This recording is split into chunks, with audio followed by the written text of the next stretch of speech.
இன்றைக்கி வந்து மாங்காய் சாதம் எப்படி செய்யறதுன்றத ரமணிஸ் ரெசிபி டைரியில் தெரிஞ்சுக்கலாம். நாம் இப்போ மாங்காய் சாதம் செய்கிறதுக்கான தேவையான பொருட்கள் என்னென்னு பார்த்துடலாம். ஃபஸ்ட்டு இதுக்கு வந்து 2 கப்பில் இந்த மாதிரி ரைஸ் எடுத்துருக்கேன். இது பச்சை அரிசிலையும் செய்யலாம், புழுங்கலரிசிலையும் செய்யலாம். நாங்கள் வந்து புழுங்கலரிசி யூஸ் பண்ணுறதால 2 கப் புழுங்கலரிசி எடுத்திருக்கேன். இந்த அளவில் 2 கப் புழுங்கலரிசி. அடுத்து ஒரு முழு மாங்காய், பெங்களூர் மாங்காய், ஒரு முழு மாங்காய் நல்லா இந்த அளவுக்கு துருவி எடுத்துகிட்ருக்கேன். வேர்க்கடலை வறுத்து எடுத்துகிட்டு இருக்கிறேன். தேவையான அளவுக்கு வேர்க்கடலை நமக்கு அதிகமாக வேணும்னா அதிகமாக எடுத்துக்கலாம். கடலைப்பருப்பு 1 ஸ்பூன் எடுத்திருக்கேன். உளுத்தம்பருப்பு 1 ஸ்பூன் அளவுக்கு எடுத்திருக்கேன். இதில் சீரகம், கடுகு, கொஞ்சமாக வெந்தயம் எடுத்திருக்கேன். பெருங்காயம் ஒரு பிஞ்ச் அளவுக்கு எடுத்திருக்கேன். ஒரு 5 பச்சை மிளகாய், கருவேப்பிலை, 2 காய்ந்த மிளகாய், இந்த அளவுக்கு இஞ்சி வந்து தோல் சீவி எடுத்திருக்கேன். இதை வந்து சின்னதாக சாப் பண்ணி எடுத்துக்கணும். நெக்ஸ்ட்டு ஆயில், நான் கடலை எண்ணெய் எடுத்திருக்கேன். மஞ்சள் பொடி தேவையான அளவு. இப்போது நம்ம இதை மாங்காய் சாதம் எப்படி செய்கிறதுன்றதை பார்த்துடலாம்.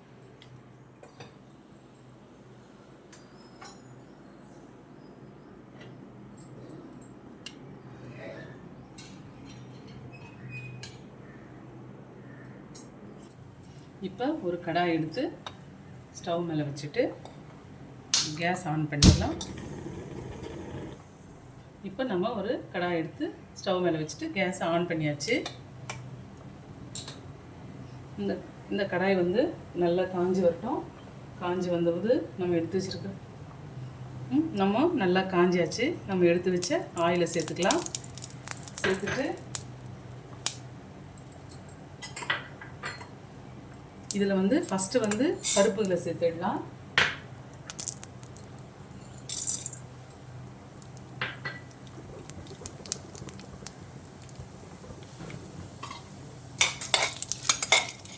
இப்போ சீரகம், கடுகு, வெந்தயம்,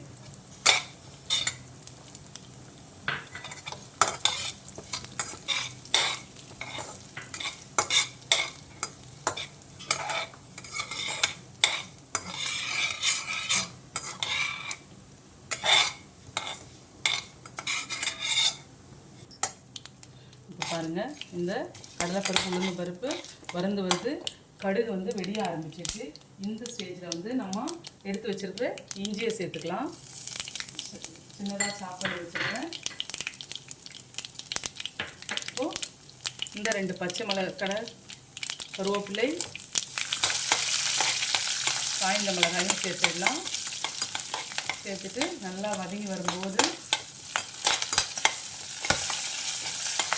இந்த பச்சை மிளகாய் சேர்க்கும்போது லைட்டாக நடுவில் ஒரு கீரல் போட்டு சேர்த்துருங்க, இல்லைன்னா வெடித்து வந்துடும். இந்த நேரத்தில் பெருங்காயப்பொடி, நம்ம எடுத்து வச்ச பெருங்காயப்பொடி சேர்த்துட்டு கடைசியாக இந்த வேர்க்கடலையை சேர்த்துட்டு ஸ்டவ் அணைச்சிடலாம்.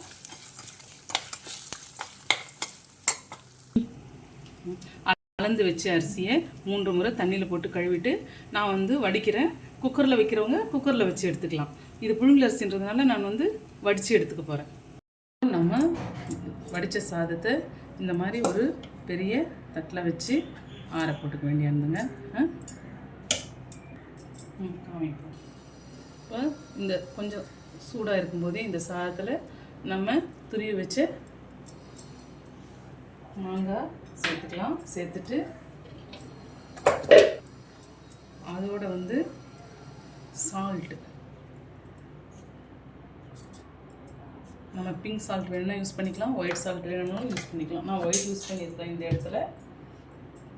இந்த நேரத்தில் இந்த ரைஸ் மேலே நம்ம எடுத்து வச்ச மஞ்சள் பொடி சேர்த்துக்கலாம்.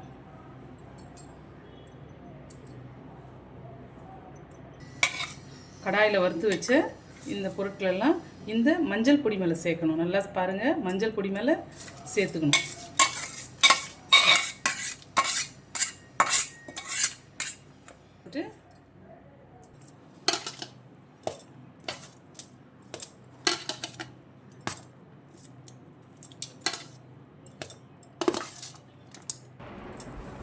இதில் நம்ம சேர்த்த பெருங்காயத்தோட வாசனை ரொம்ப நல்லா தூக்கலாக இருக்கும். மாங்காவோட டேஸ்ட்டும் நல்லா இருக்குங்க. இது நம்ம வடித்த உடனே ஒரு பெரிய பிளேட்டில் கொட்டிட்டு மாங்காவையும் உப்பையும் சேர்த்துடணும். இமீடியட்டாக சேர்த்துட்டு ஒரு 5 மினிட்ஸ் கழித்து, கலக்கக்கூடாதுங்க, ஒரு 5 மினிட்ஸ் கழிச்சுட்டு அந்த சாதத்தை கொஞ்சம் மஞ்சள் பொடியை சேர்த்துட்டு நம்ம தாளித்து வச்ச பொருட்களை இதில் சேர்த்துட்டோம்னா, இதில் இன்னும் முந்திரி பருப்பு சேர்த்தோம்னா ரொம்ப டேஸ்ட்டாக இருக்கும். நான் ஒரு வேர்க்கடலை தான் சேர்த்துருக்கேன் பாருங்கள்.